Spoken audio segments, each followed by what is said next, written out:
बिस्मिल्लाहिर्रहमानिर्रहीम। अस्सलाम वालेकुम।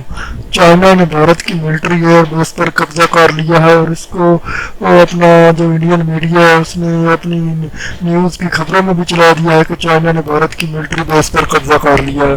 तो फ्रेंड्स, चाइना बहुत एग्रेसिव हो चुका है और इसके साथ साथ फ्रेंड्स, चाइना ने न सिर्फ मिलिट्री एयर बेस पर कब्जा किया, इसके साथ साथ अरुणाचल प्रदेश जो कि भारत का एक इलाका जिस पर चाइना क्लेम करता था कि ये मेरा इलाका है, अरुणाचल प्रदेश, उसके भी कुछ एरिया पर कब्जा कर लिया है। और इसको जो भारत के एक एम एन ए, जहाँ पर हमारे पाकिस्तान में एम एन ए होता है उस तरह की एम एन ए है, उसने आकर बताया है।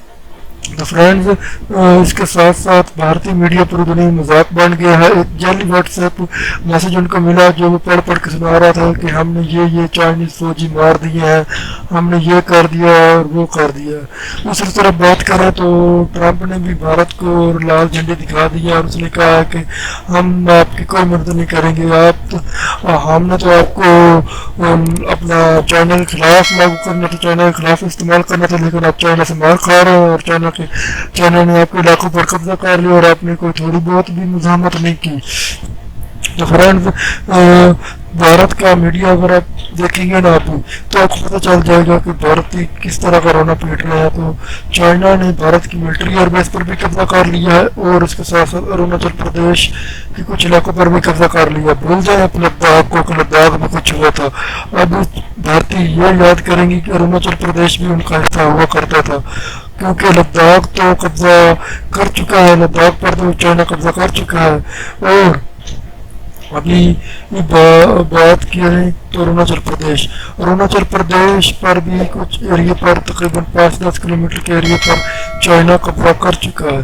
तो भारत के लिए डूब मरने का मुकाम है। और अगर चाइना ने भारत की चिकन नेक काट दी, जो कि सिलिकोरी कॉरिडोर है, सिली कॉरिडोर, अगर उसको काट दिया तो भारत की 8 रियासतें भारत से अलग हो जाएंगी। तकरीबन 8 करोड़ जो कि भारत की पॉपुलेशन में भारत से अलग हो जाएगी। तो चाइना ने भारत को वादा पैगाम दे दिया है कि अगर तुम बाद नहीं आओगे तो हम ये भी करने को तैयार है और हम कभी बाद नहीं आएंगे ये करने से भी। तो चाइना के लिए और चाइना ने भारत के लिए वादा पैगाम दे दिया और चाइना बहुत ही ग्रेसिव है। लद्दाख के बाद अरुणाचल प्रदेश के भी कुछ इलाकों पर कब्जा हो चुका है। तो फ्रेंड्स, रियल हकीकत को सब्सक्राइब करना मत भूलें, वीडियो को लाइक करें, शेयर करें और कमेंट सेक्शन में राय का इज़हार जरूर करें।